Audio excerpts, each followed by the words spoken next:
met Gamal out through mutual friends. We met out at a nightclub, actually, and just instantly I was attracted to him. You know what I loved was that he was really attached to his mom. And I thought that relationship was so amazing. And I thought, if that's how he treats his mother, you know, he's gonna be amazing to me. Gamal and I dated for roughly a year before I found out I was pregnant. And it was somewhat of a surprise. It was nothing that was planned. And once I heard that little heartbeat, I was instantly in love.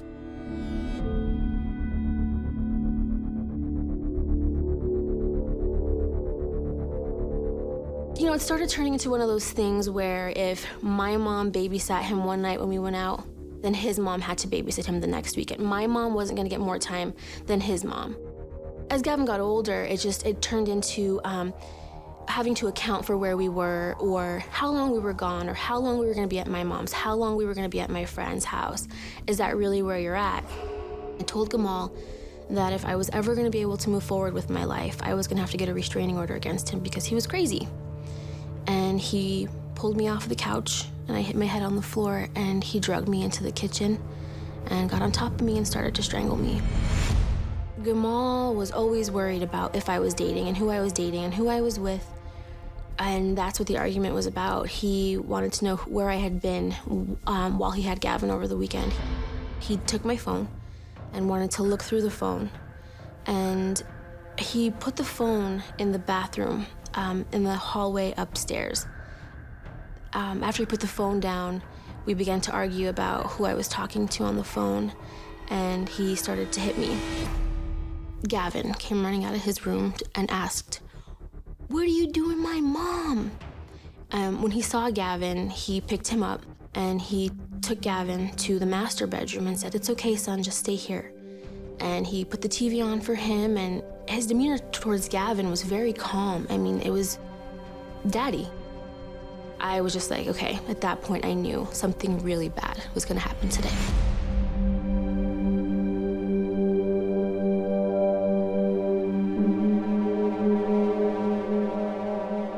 He came up towards me slowly to where I was backing myself into the corner in the hallway. He punched me in my arms and more in the torso, and I mean, I'm just shocked.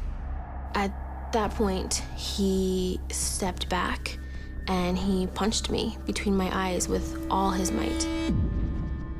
And I fell to the floor. And when I looked down, I saw that there was blood everywhere. There was blood coming down my face, my mouth, everywhere. Gamal pulled out a gun from his waistband.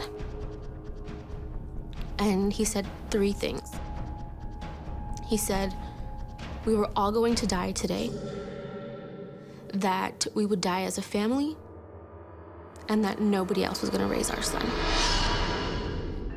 I knew I needed to call 911. I had to find a way to get to my phone. So I went into the bathroom that he had left the phone in, and I rinsed my face and I dialed 911 to let it just play so that they could hear what was going on.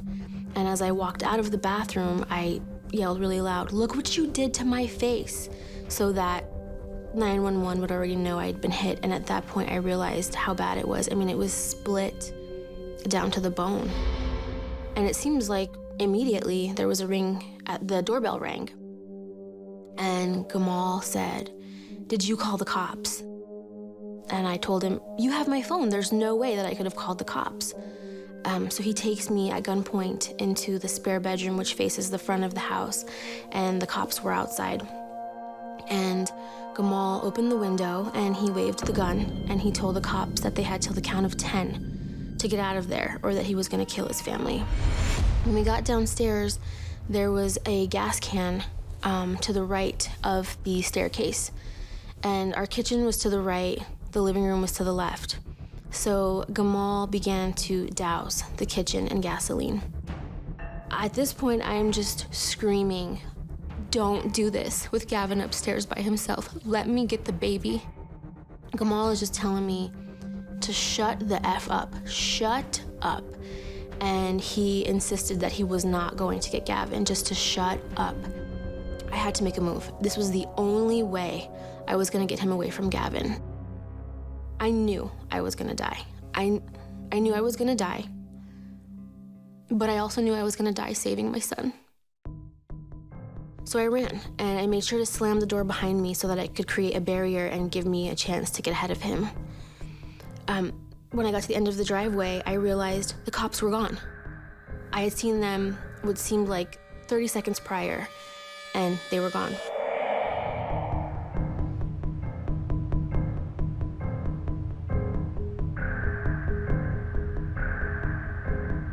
I'm running, and I hear a very loud bang.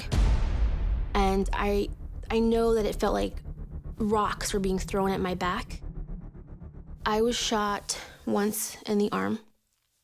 I was shot a couple of times in my back. I was shot twice on my side. I was shot in the buttocks. But I just kept running. I just kept running until somebody would help me.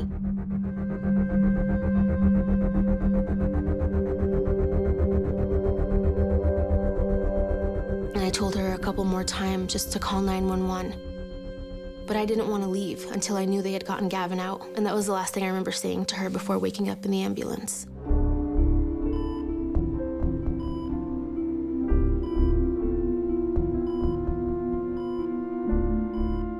One of the detectives came in to see me a couple of days after I'd been awake. And the first two things that I had asked were, where's Gamal? Because I was afraid that he was going to come back. And where Gavin was. I was told that they were both deceased. And I didn't believe it.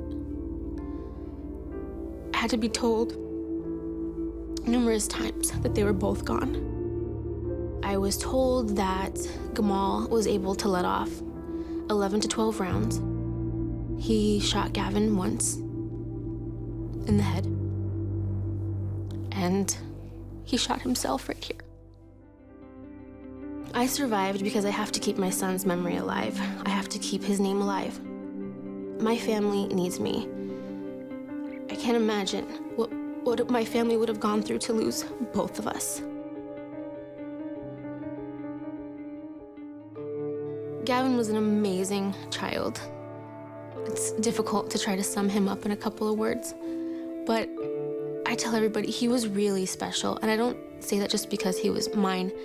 He was smart, he was gorgeous, he was really intelligent and full of life. He was just a vibrant, vibrant little soul, full of life.